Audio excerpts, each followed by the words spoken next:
São Paulo não para, nunca parou, mas houve um tempo, antes das torres de vidro, antes das vias expressas, antes do metrô, em que essa cidade tinha um rosto diferente, um rosto que poucas pessoas ainda lembram.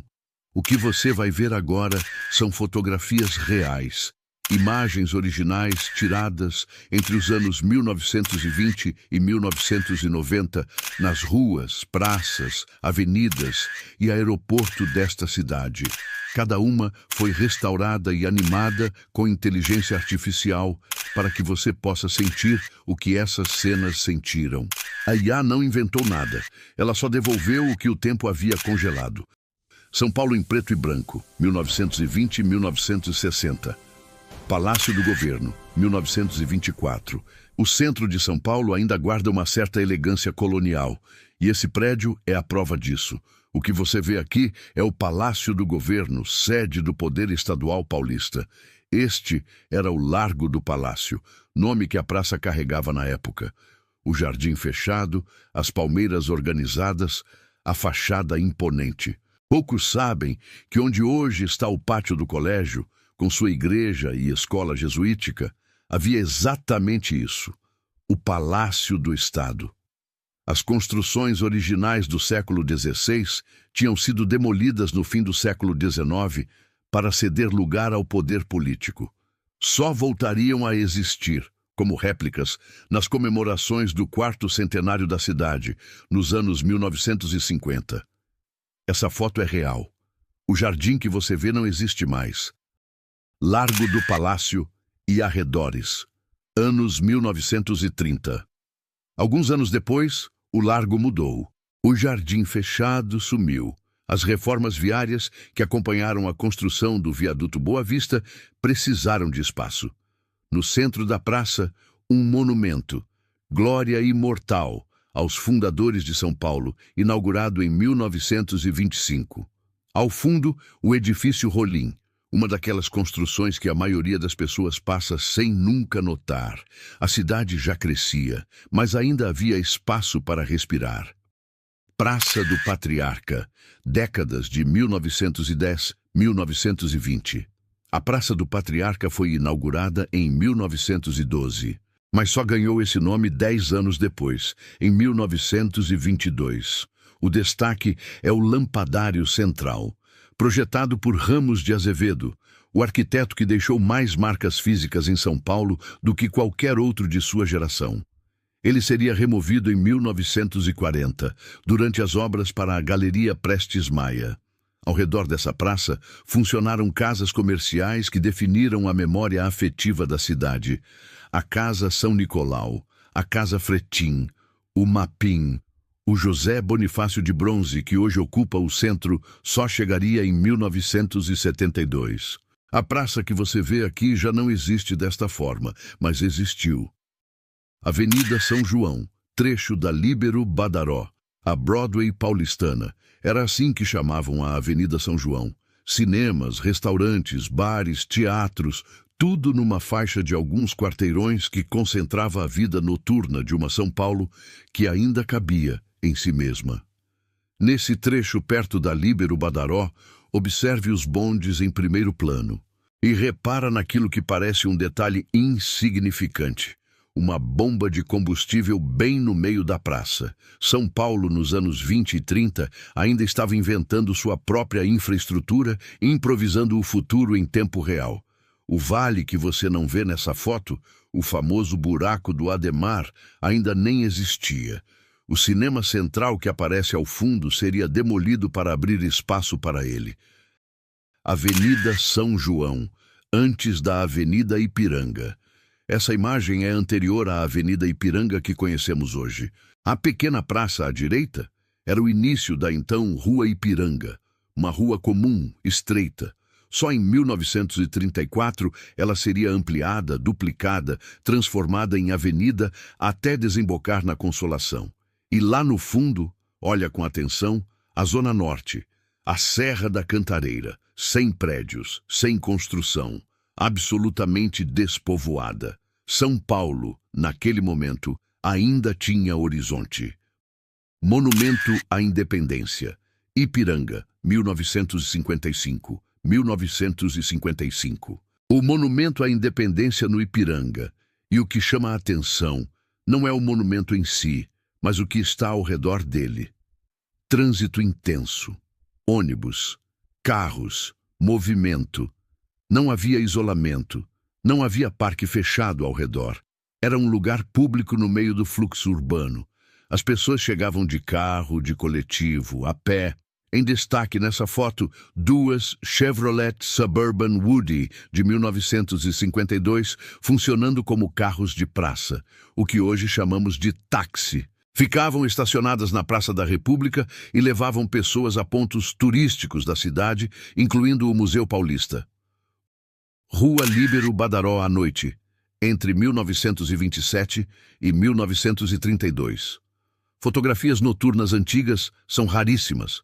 Fazer esse tipo de imagem no começo do século passado exigia equipamentos, paciência e um olhar muito particular. Essa é a Rua Líbero Badaró, na esquina com a Avenida São João. Do lado esquerdo, um fragmento do edifício Martinelli, que na época era o prédio mais alto da América do Sul. Os carros que aparecem nessa imagem ajudam a datar a foto. Um Hupmobile, um Dodge Brothers, alguns Ford modelo A e Ford modelo T.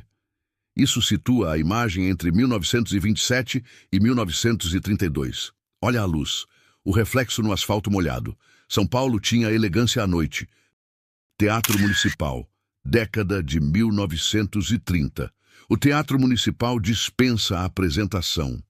Inaugurado em 1911, projetado por Ramos de Azevedo com inspiração na Ópera de Paris, ele era, e ainda é, o símbolo cultural da cidade. Mas repara no detalhe que poucos notam. No canto direito da foto, uma bomba de abastecimento de combustíveis. Ali, bem do lado de um dos mais belos edifícios de São Paulo. A cidade misturava o monumental e o pragmático sem cerimônia. Era assim. Colégio São Luís, segunda metade dos anos 1930. O Colégio São Luís foi fundado em 1856 em Itu, interior de São Paulo. Em 1917, transferiu-se para esta imponente sede na Avenida Paulista. Ao lado do colégio, na fotografia, a paróquia São Luís Gonzaga, construída entre 1932 e 1935. A foto foi tirada logo após a conclusão da igreja, quando tudo ainda tinha aquele ar de recém-terminado. Entre os ex-alunos que passaram por esses corredores, o empresário Abílio Diniz, o político Eduardo Suplicy, a atriz Maria Fernanda Cândido, o ex-governador Paulo Maluf. O colégio seria demolido no final do século XX. A história, às vezes, não poupa nem as paredes que aguardaram. Parque Dom Pedro II, visão aérea, uma fotografia espetacular. O Parque Dom Pedro II visto do alto, e ao redor, a cidade que ainda estava se formando. À esquerda, o bairro do Pari. À frente, o Brás. Uma chaminé fumegante corta o céu. São as fábricas Matarazzo e Ferla, em plena atividade. O Palácio das Indústrias aparece ao fundo, e no canto superior esquerdo, a paróquia Santo Antônio do Pari. Na parte mais próxima da câmera, um casario que já não existe mais. E do lado esquerdo, o Palacete Nassim Skoueri, inaugurado em 1930 e que existe até hoje. São Paulo sempre foi essa sobreposição, o que ficou e o que foi embora. Largo do Arouche, sem data. Essa imagem foi feita do telhado de algum imóvel na esquina da rua Rego Freitas. Uma perspectiva que pouquíssimas pessoas tiveram. À direita, o edifício Santa Elisa, ícone da arquitetura Art Deco em São Paulo. Projeto de Arnaldo Maia Lelo, inaugurado em 1928. Uma das construções mais elegantes que a cidade já produziu. Ao fundo, o prédio mais alto na imagem é o atual Lux Hotel, na Praça Júlio Mesquita. O Largo do Arouche sempre teve algo de especial. Um ritmo mais lento, uma escala mais humana. Essa foto captura exatamente isso. Monumento ao Duque de Caxias, Praça Princesa Isabel. A ironia paulistana em sua forma mais concreta. Na Praça Princesa Isabel, não há nenhuma homenagem à Princesa Isabel. O que existe é um monumento colossal ao Duque de Caxias. A escultura foi projetada para o Largo do Paissandu, mas seu tamanho agigantado comprometeria a visibilidade. Então as autoridades buscaram outro local e escolheram esta praça. A obra é de Victor Brecheret, o mesmo escultor do Monumento às Bandeiras. Quando foi finalmente inaugurada em 1960, Brecheret já havia morrido. Ele não chegou a ver sua obra instalada. Vale do Anhangabaú, meados dos anos 1960. O Anhangabaú que você não vai encontrar mais, meados dos anos 1960, o viaduto do chá cheio de gente. O movimento da cidade em seu estado mais natural, pessoas caminhando, cruzando, passando. No canto superior esquerdo, uma construção em andamento. É o futuro Palácio Anchieta, sede da Câmara de Vereadores de São Paulo. A pedra fundamental foi instalada em 1961. As obras começaram em 1962. A inauguração viria em 1969. São Paulo estava se construindo enquanto se vivia. São Paulo em Cor, 1968-1978. Avenida 23 de Maio, 1971, e onde hoje está o icônico prédio da IBM, havia um terreno baldio murado coberto de outdoors. A construção do edifício IBM começaria ainda naquele ano, com conclusão prevista para 1974. Nessa foto, ele ainda não existe, é um vazio esperando virar skyline. Perto dali funcionava um famoso painel publicitário da Metal Leve, mostrando um pistão em movimento. São Paulo dos anos 70 era uma cidade que se anunciava em tamanho gigante. Radial Leste, Viaduto do Glicério, 1975.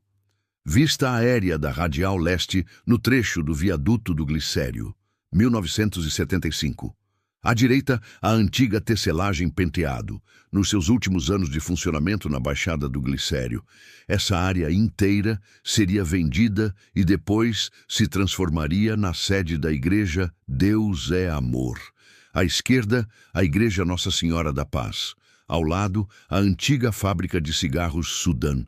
Mais ao fundo, o quartel, o Brás, os arredores. Uma cidade sobreposta sobre outra, fábrica onde havia campo, igreja onde havia fábrica. É assim que São Paulo funciona. Praça da República, 1976. Do alto do edifício Itália, em 1976, a Praça da República se abre como um respiro no meio do concreto. Pouca coisa mudou desde então. A praça manteve sua forma. O que desapareceu foi a pista de carros que existia em frente ao Colégio Caetano de Campos, atual Secretaria Estadual de Educação. Hoje é calçadão. O metrô chegaria por ali só em 1982. Em 1976, chegar à Praça da República ainda era um exercício de paciência no trânsito. Praça da Sé, 1979. 1979. A estação Sé do metrô tinha sido inaugurada no ano anterior. E o que você vê aqui ainda era uma grande novidade. O metrô de São Paulo era uma promessa de modernidade que a cidade havia esperado décadas para cumprir. Quando chegou, foi uma ruptura. As pessoas desciam e subiam aquelas escadas com a curiosidade de quem descobre algo novo. Ao fundo, o Palácio da Justiça, uma das construções mais belas do centro histórico, inaugurado em 1920. Estação Vergueiro do metrô, 1976.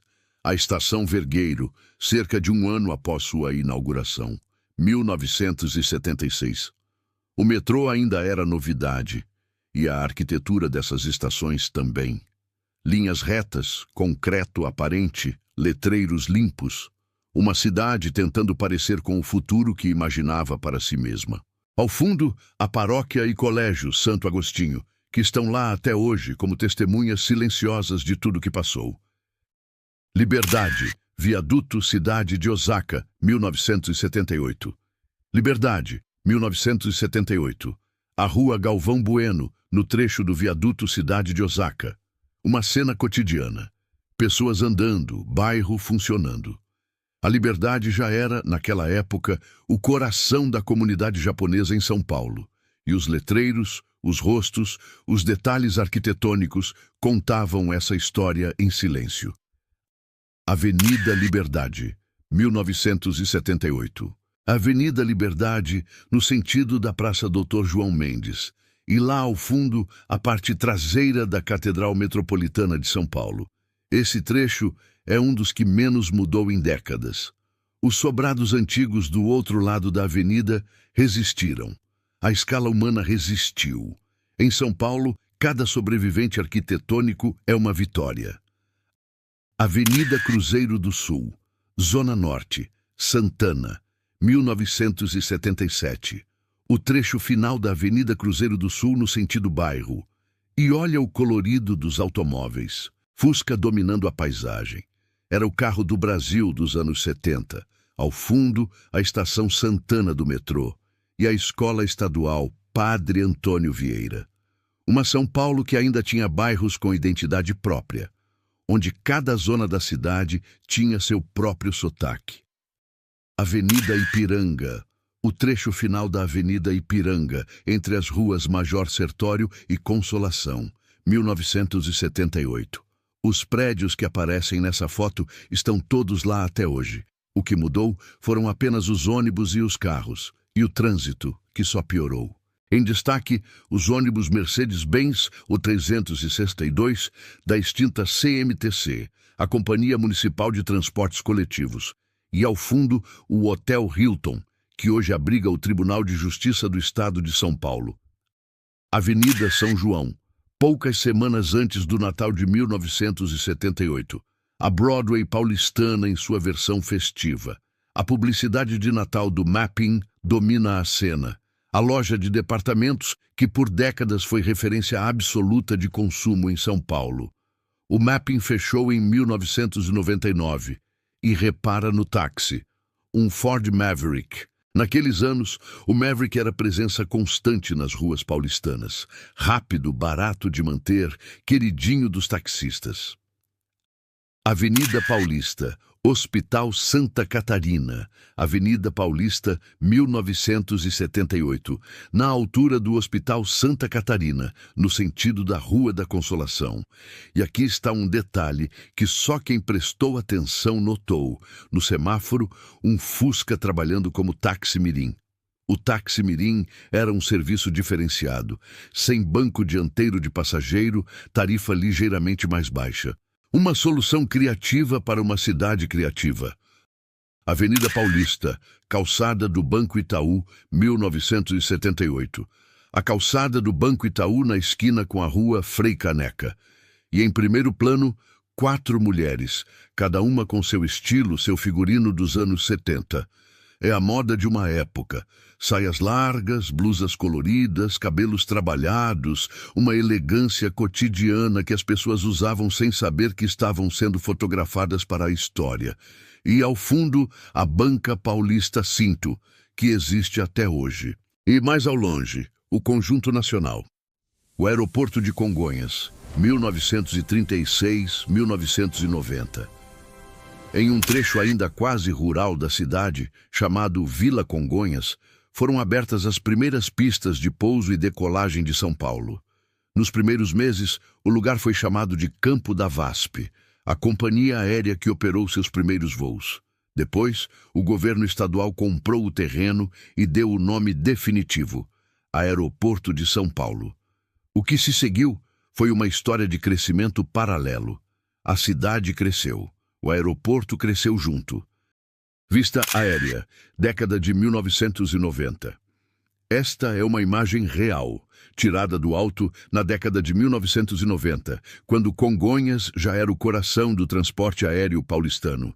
Veja a organização das pistas, a mancha urbana ao redor, densa, fechada. A cidade tinha cercado o aeroporto por todos os lados. Congonhas cresceu, mas São Paulo cresceu mais rápido.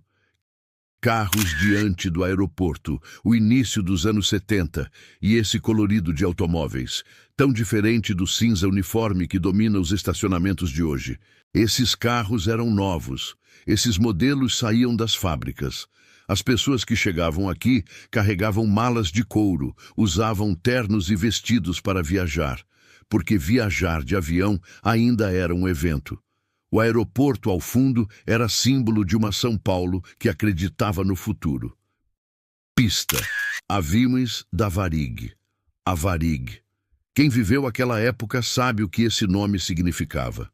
Era a maior companhia aérea do Brasil e uma das mais respeitadas do mundo. Seus aviões eram limpos, seus uniformes impecáveis, e voar pela Varig era uma afirmação de que o Brasil sabia fazer as coisas bem. Esta foto é real. O avião nessa pista existiu. Alguém embarcou nele, e alguém tirou essa fotografia, talvez sem saber que estava guardando um pedaço da história brasileira.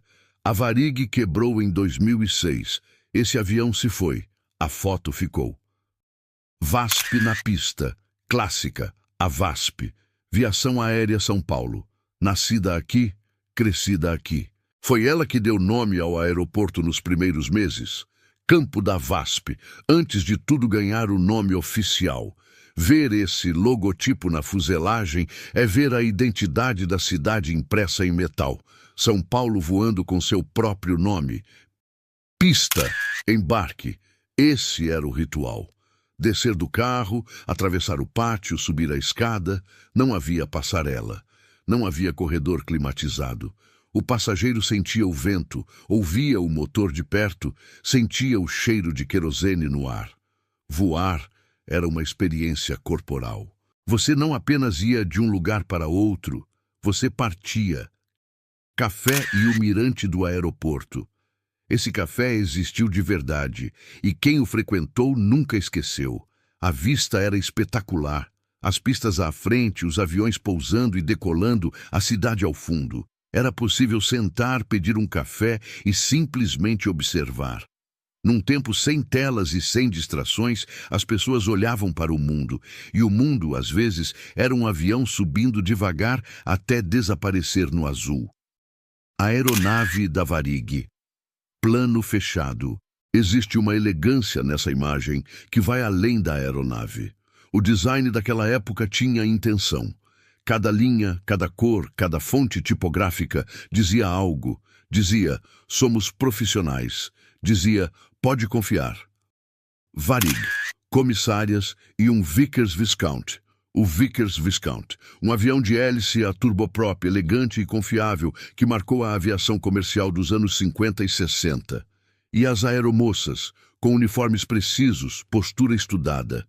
Era uma profissão de prestígio. Ser aeromoça da Varig era para muitas jovens brasileiras um sonho legítimo. Essa foto guarda esse sonho, congelado, intacto. Caminhão verde da Estrada de Ferro Sorocabana. Repara no caminhão verde na avenida. Um detalhe que quase passa despercebido. É da Estrada de Ferro Sorocabana, a ferrovia que conectava São Paulo ao interior do estado desde 1892. Numa foto de aeroporto, um caminhão de ferrovia. Dois meios de transporte de eras diferentes, dividindo o mesmo quadro. São Paulo sempre foi isso. Várias cidades dentro de uma só, todas existindo ao mesmo tempo.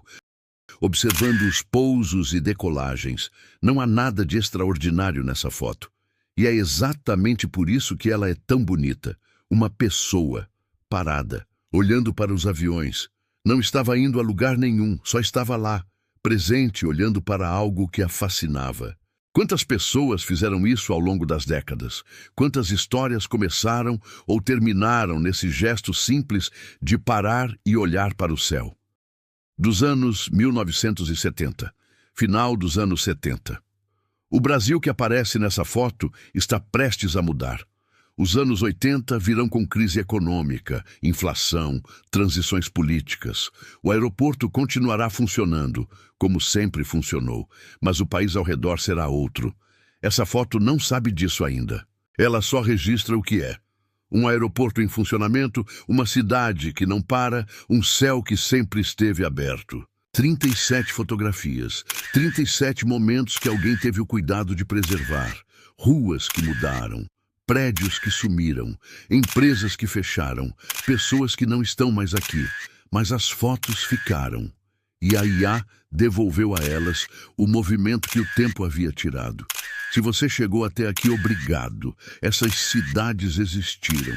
Essas pessoas existiram. E é por isso que vale a pena lembrar delas. O canal Protagonistas da História existe para isso. Para que o passado não seja apenas um dado numa linha do tempo, mas uma experiência que você possa quase tocar. Se esse vídeo te tocou de alguma forma, conta nos comentários. Qual dessas imagens ficou com você? Aviso obrigatório. As imagens exibidas neste vídeo são fotografias históricas originais e reais, pertencentes a acervos fotográficos históricos de São Paulo. Foram digitalmente restauradas e animadas com inteligência artificial, com fins educativos e históricos. A animação é uma interpretação visual do que essas cenas podem ter sido, não uma recriação exata. Todo o conteúdo histórico narrado é baseado em fontes verificáveis.